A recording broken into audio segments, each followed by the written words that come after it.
मैं हूं William Hawkins, जिसने 1608 में भारत आके इन राजाओं को चालाकी से मूर्ख बनाकर ईस्ट इंडिया कंपनी की नींव रख दी। और मैं हूं जहांगीर, जो सबसे पहले अंग्रेजों के झांसे में आ गया और अपने साम्राज्य को लुटने का रास्ता खोल दिया। आइए, अब मैं आपको पूरी कहानी सुनाऊंगा। इस वीडियो को अंत तक जरूर देखें और चैनल को सब्सक्राइब करना न भूलें।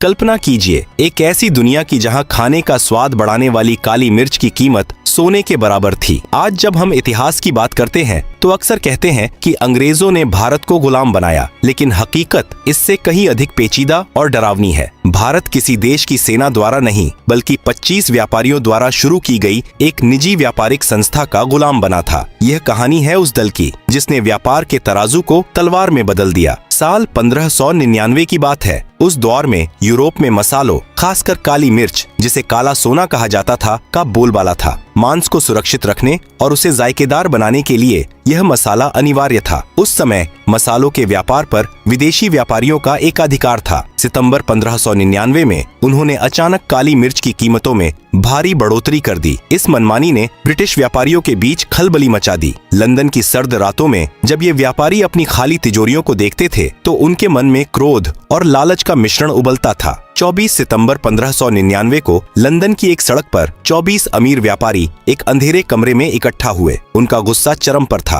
उन्होंने तय किया कि वे अब दूसरों पर निर्भर नहीं रहेंगे, बल्कि अपना खुद का व्यापारिक संगठन बनाएंगे। उन्होंने 125 साझेदारों को राजी किया और बहुत बड़ी शुरुआती पूंजी जमा की। यह उस समय के हिसाब से बहुत बड़ी रकम थी। वे जानते थे कि समुद्र की लहरें उनके जहाजों को निगल सकती हैं और समुद्री लुटेरे उनका गला काट सकते हैं, लेकिन भारत की दौलत की चमक उनके डर से कहीं अधिक बड़ी थी। इन व्यापारियों ने एक दल बनाया। 31 दिसंबर 1600 को महारानी एलिजाबेथ प्रथम ने इस दल को एक शाही आदेश पत्र दिया। यह केवल व्यापार करने की अनुमति नहीं थी, बल्कि यह एक जादुई अधिकार पत्र था। इसने दल को 15 वर्षों के लिए एक बड़े समुद्री क्षेत्र में व्यापार करने का एकाधिकार दे दिया, यानी कोई भी दूसरा नागरिक उस इलाके में व्यापार नहीं कर सकता था। सबसे चौंकाने वाली बात यह थी कि महारानी ने इस निजी दल को सरकार जैसी शक्तियां दे दी। खुद के सिक्के ढालना, अपने कानून बनाना, अपनी अदालतें चलाना, सजा देना और यहाँ तक कि अपनी निजी सेना रखना। यह किसी व्यापारी को राजा बनाने जैसा था। शुरुआत में इस दल का इरादा भारत नहीं,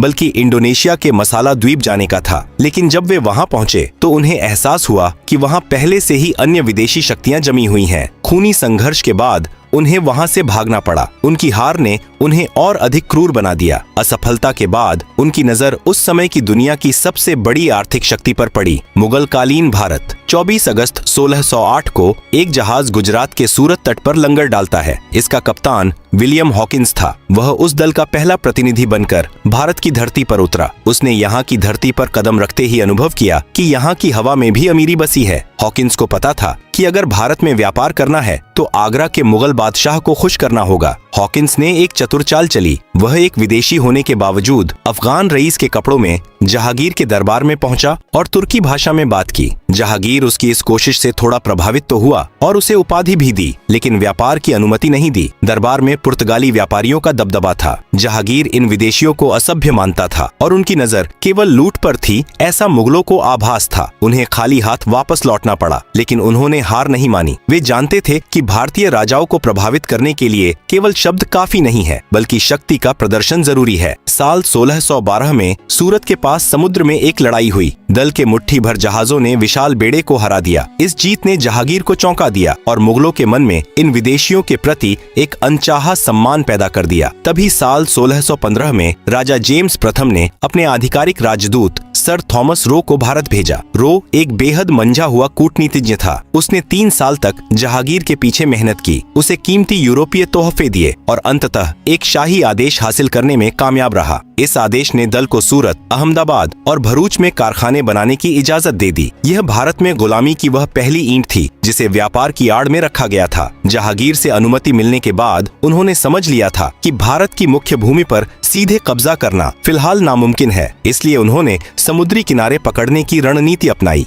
वे मकड़ी की तरह अपना जाल फैला रहे थे। साल 1639 में दल के अधिकारी ने विजयनगर के स्थानीय राजा को व्यापार के लाभ का लालच दिया। राजा ने उन्हें मद्रास में जमीन का एक टुकड़ा पट्टे पर दे दिया। यहाँ उन्होंने केवल गोदाम नहीं बनाए बल्कि एक मजबूत किला खड़ा कर दिया। राजाओं को लगा कि ये केवल पहरेदार है, पर वे वास्तव में शिकारी थे। यहीं से उन्होंने सफेद शहर बसाने की शुरुआत की, जहाँ भारतीयों का प्रवेश वर्जित था। भारत के पश्चिमी तट पर उनकी नजर अब बंबई पर थी। साल 1662 में एक ऐसी ऐतिहासिक घटना घटी जिसने कूटनीति की परिभाषा बदल दी। इंग्लैंड के राजा की शादी पुर्तगाली राजकुमारी से हुई। पुर्तगाल ने दहेज के रूप में बंबई के 7 द्वीप इंग्लैंड के राजा को दे दिए। भारतीयों के लिए यह अपमानजनक था कि उनकी जमीन का सौदा यूरोप के महलों में हो रहा था। चूंकि राजा के लिए इतनी दूर का प्रशासन चलाना मुश्किल था, इसलिए उन्होंने 1668 में इसे मामूली सालाना किराए पर उस व्यापारिक दल को सौंप दिया। यह उनके लिए एक बड़ा उपहार जैसा था। बंबई एक प्राकृतिक बंदरगाह था जहां से साल भर व्यापार हो सकता था। उन्होंने अपनी राजधानी सूरत से बदलकर बंबई कर ली। उनकी भूख अब बंगाल के लिए बढ़ रही थी। उस दौर में बंगाल दुनिया का सबसे समृद्ध प्रांत था। वहाँ की मिट्टी सोना उगलती थी और वहाँ के बुनकर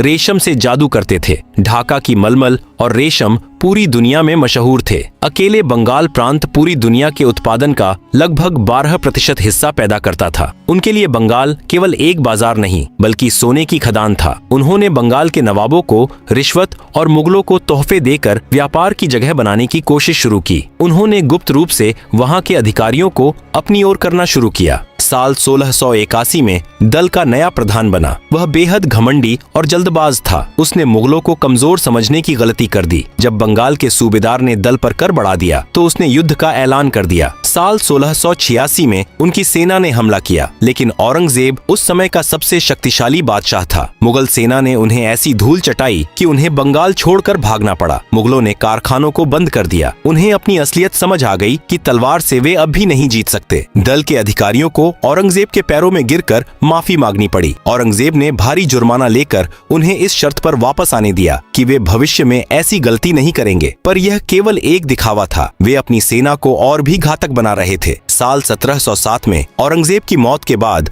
मुगल साम्राज्य ताश के पत्तों की तरह बिखरने लगा। राजा बदलते रहे और आपसी कलह ने साम्राज्य को खोखला कर दिया। साल 1717 में बादशाह फर्रुखसियर एक गंभीर बीमारी से जूझ रहा था। दल के एक वैद्य ने उसका इलाज किया। खुश होकर बादशाह ने उन्हें वह आदेश दे दिया जो आगे चलकर भारत की गुलामी का सबसे बड़ा कारण बना। इस आदेश के तहत दल को बंगाल में बिना किसी कर के व्यापार करने की अनुमति मिल गई। अब वे जो सामान लाते या ले जाते उस पर कोई कर नहीं लगता था। यह भारतीय व्यापारियों के लिए मौत की घंटी थी, क्योंकि उन्हें तो कर देना पड़ता था, जबकि विदेशियों के लिए सब मुफ्त था। भारतीय व्यापारी भूख से मरने लगे और विदेशी व्यापारी महल बनाने लगे। जैसे जैसे मुगल दिल्ली में कमजोर हुए, बंगाल के नवाबों ने खुद को स्वतंत्र घोषित कर दिया। अलीवर्दी खान उनकी फितरत से वाकिफ था। उसने व्यापार की अनुमति तो दी, लेकिन उन्हें किलाबंदी करने से रोके रखा। वह कहता था कि तुम व्यापारी हो, सैनिक नहीं। लेकिन साल 1756 में उसकी मौत के बाद उसका युवा पोता सिराजुद्दौला नवाब बना। सिराजुद्दौला युवा था और उनकी चालाकी बर्दाश्त करने के मूड में बिल्कुल नहीं था। वह जानता था कि ये विदेशी दीमक की तरह बंगाल को चाट रहे हैं। यहीं से एक खूनी साजिश की पृष्ठभूमि तैयार हुई, जिसने भारत का भविष्य हमेशा के लिए बदल दिया। युवा नवाब सिराजुद्दौला ने सत्ता संभालते ही चेतावनी दी कि वे किले की सुरक्षा बढ़ाना बंद करें और व्यापारिक छूट का दुरुपयोग न करें। जब वे नहीं माने तो नवाब ने सैनिकों के साथ कलकत्ता पर हमला कर दिया। दल के अधिकारी अपनी जान बचाकर भागे। इसी दौरान काली कोठरी की घटना हुई, जहां दावा किया गया कि नवाब ने कैदियों को एक छोटी सी अंधेरी कोठरी में बंद कर दिया, जिनमें से अधिकांश की मौत हो गई। इस घटना को खूब नमक मिर्च लगाकर दुनिया को दिखाया गया, ताकि नवाब को एक राक्षस साबित किया जा सके। मद्रास से उनकी एक विशेष टुकड़ी बंगाल भेजी गई, जिसका नेतृत्व रॉबर्ट क्लाइव कर रहा था। क्लाइव एक सिपाही से ज्यादा एक शातिर खिलाड़ी था। उसे पता था कि सिराजुद्दौला को सीधे युद्ध में हराना मुश्किल है, इसलिए उसने गद्दारी और साजिश का सहारा लिया। क्लाइव ने नवाब के सेनापति मीर जाफर को पकड़ा। मीर जाफर खुद नवाब बनने का सपना देख रहा था और उस सपने की कीमत उसने देश की आजादी से चुकाई। क्लाइव ने उससे वादा किया कि अगर वह युद्ध के मैदान में नवाब का साथ छोड़ दे तो वे उसे बंगाल का नवाब बना देंगे। इसके साथ ही बंगाल के सबसे अमीर सेठ को भी उन्होंने अपने पाले में कर लिया, जो नवाब से नाराज था। 23 जून 1757 को प्लासी के मैदान में दोनों सेनाएं आमने सामने थीं। यह इतिहास की सबसे अजीब लड़ाई थी। नवाब की विशाल सेना के सामने उनके पास मात्र 3000 सैनिक थे। लेकिन जैसे ही लड़ाई शुरू हुई, मीर जाफर अपनी सेना के साथ चुपचाप खड़ा रहा। गद्दारी ने नवाब की ताकत को पंगु बना दिया था। इसी बीच अचानक तेज बारिश हुई। उन्होंने तो अपना बारूद कपड़ों से ढक लिया, लेकिन नवाब की सेना का बारूद भीग गया। सिराजुद्दौला को युद्ध के मैदान से भागना पड़ा और बाद में उसकी हत्या कर दी गई। इस जीत ने उन्हें बंगाल का मालिक नहीं बल्कि राजा बनाने वाली शक्ति बना दिया। वादे के मुताबिक मीर जाफर को नवाब बनाया गया, लेकिन वह उनकी सोने की ऐसी मुर्गी बन गया जिसे वे जब चाहे काट सकते थे। वह केवल एक मुखौटा था, असली चेहरा तो इन विदेशियों का था। जब मीर जाफर का खजाना खाली हो गया तो उन्होंने उसे हटाकर उसके दामाद मीर कासिम को गद्दी पर बैठा दिया। मीर कासिम एक योग्य शासक था और वह गुलामी से बाहर निकलना चाहता था। उसने अपनी राजधानी बदली और सेना को आधुनिक बनाना शुरू किया। जब उन्होंने उसके व्यापारिक सुधारों को रोका तो मीर कासिम ने उनके खिलाफ जंग छेड़ दी। मीर कासिम ने एक ऐतिहासिक गठबंधन बनाया। उसने अवध के नवाब और मुगल बादशाह शाह आलम द्वितीय को अपने साथ मिलाया। 22 अक्टूबर 1764 को बक्सर के मैदान में उनकी सेना और इस गठबंधन के बीच भीषण युद्ध हुआ। यह एक वास्तविक युद्ध था जहां भारतीय वीरता और विदेशी रणनीति का मुकाबला था। उनकी अनुशासित सेना और आधुनिक हथियारों ने भारतीय गठबंधन को बुरी तरह पराजित किया। इस जीत ने साबित कर दिया कि अब भारत में उनका मुकाबला करने वाली कोई बड़ी शक्ति नहीं बची है। साल 1765 में एक संधि हुई। रॉबर्ट क्लाइव ने मुगल बादशाह से बंगाल, बिहार और उड़ीसा के लगान वसूलने के अधिकार छीन लिए। इसका मतलब था कि अब इन राज्यों से कर वसूलने का अधिकार उस दल के पास था। यह उनके लिए सबसे बड़ी आर्थिक जीत थी। अब उन्हें बाहर से धन लाने की जरूरत नहीं थी। वे भारतीयों से ही कर वसूलते थे और उसी पैसे से भारतीय सामान खरीदकर बाहर ऊंचे दामों पर बेचते थे। यानी भारतीयों की मेहनत और पैसा दोनों ही उनके मुनाफे में जा रहे थे। यह एक ऐसा चक्र था जिसमें भारत हर दिन गरीब होता जा रहा था। क्लाइव ने दोहरा शासन व्यवस्था लागू की। कर वसूलने और पैसा रखने की शक्ति उनके पास थी, जबकि प्रशासन चलाने की जिम्मेदारी नवाब के पास, जिसके पास धन नहीं था। नवाब केवल बदनामी का पात्र बना और मलाई ये विदेशी खाते रहे। परिणाम स्वरूप उन्होंने बंगाल को बुरी तरह लूटा। साल 1770 में बंगाल में एक भीषण अकाल पड़ा जिसमें लगभग 1 करोड़ लोग मारे गए। लोग सड़कों पर कंकाल बनकर पड़े थे, पर ये विदेशी अनाज की जमाखोरी कर रहे थे। लेकिन दया दिखाने के बजाय उन्होंने कर की दरें और बढ़ा दी ताकि उनका मुनाफा कम न हो। इसी लूट के पैसे से उनके देश में आधुनिक बदलावों की शुरुआत हुई, जबकि भारत भुखमरी की ओर धकेल दिया गया। बंगाल पर कब्जा करने के बाद उनकी नजर दक्षिण भारत पर थी। वहाँ मैसूर के सुल्तान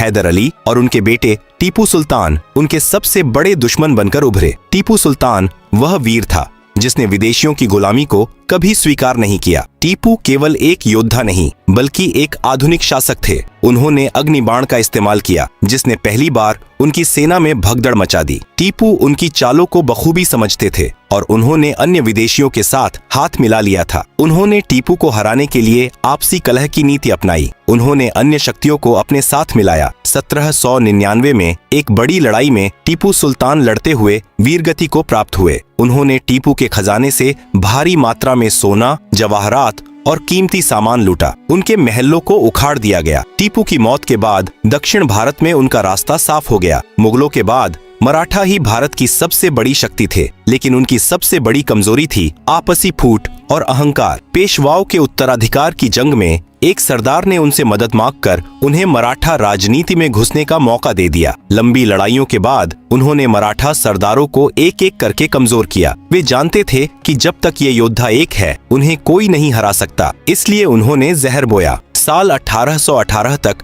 मराठा साम्राज्य का अंत हो गया और पेशवा को पेंशन देकर कानपुर के पास भेज दिया गया। साल 1848 में एक नया मुख्य अधिकारी बना। उसने हड़प नीति लागू की। नियम यह था कि यदि किसी भारतीय राजा का अपना सगा बेटा नहीं है तो वह किसी को गोद नहीं ले सकता और उसकी मृत्यु के बाद उसका राज्य उनके साम्राज्य का हिस्सा बन जाएगा। यह कानून नहीं बल्कि डकैती थी। इस अन्यायपूर्ण नियम के जरिए उन्होंने सतारा, नागपुर, उदयपुर और झांसी जैसे राज्यों को निगल लिया। यहाँ तक कि अवध को भी बहाना बनाकर छीन लिया गया। सालों की लूट, किसानों पर भारी लगान और राज्यों को छीनने की नीति ने भारतीयों के भीतर एक गुस्सा पैदा कर दिया था। इस गुस्से को हवा दी कारतूस की खबर ने, जिसमें गाय और सुअर की चर्बी का प्रयोग किया गया था। मंगल पांडे नाम के एक सैनिक ने विद्रोह शुरू कर दिया। उसने दिखाया कि भारतीय धर्म और सम्मान के लिए जान दे सकते हैं। विद्रोह का संकेत छपाती और लाल कमल के जरिए गुप्त रूप से देश भर में फैलने लगा। 10 मई 1857 को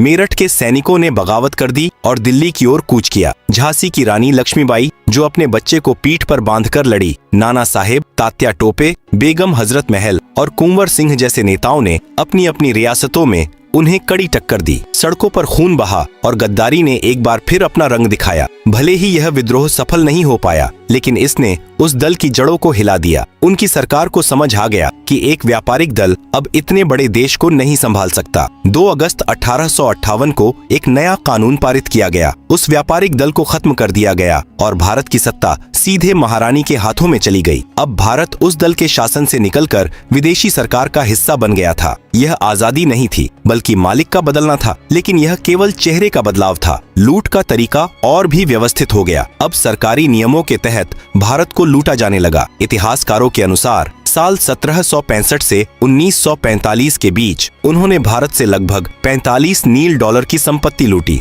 यह इतनी बड़ी रकम थी कि इससे कई छोटे देश खरीदे जा सकते थे। उन्होंने भारतीयों के ही कर के पैसे से भारत का सामान खरीदा और उसे अपने देश ले गए। इसी लूट के पैसे से उनका देश आज एक समृद्ध राष्ट्र बना हुआ है। भारत की वह मखमली धरती आज भी उन घावों के निशान लेकर खड़ी है। आज की विडंबना देखिए, जिस दल ने कभी पूरे भारत पर राज किया था और हमारे पूर्वजों का दमन किया था, उसे साल 2005 में एक भारतीय ने खरीद लिया। आज यह कंपनी चाय और अन्य सामान बेचती है और यह इतिहास का एक मधुर बदला माना जा सकता है। यह कहानी हमें याद दिलाती है कि एक व्यापारिक दल ने कैसे हमारी आपसी फूट और लालच का फायदा उठाकर हमें 200 साल की गुलामी में धकेल दिया। आज की चमक धमक वाली विदेशी अर्थव्यवस्थाएं भी उसी खून और पसीने की नींव पर खड़ी है। इतिहास केवल तारीखें और लड़ाइयां नहीं है, बल्कि यह वह आईना है जो हमें बताता है कि हम कहां चूके थे। भविष्य के लिए यह एक बड़ा सबक है कि सतर्कता, स्वाभिमान और एकता ही किसी भी राष्ट्र की असली सुरक्षा की गारंटी है।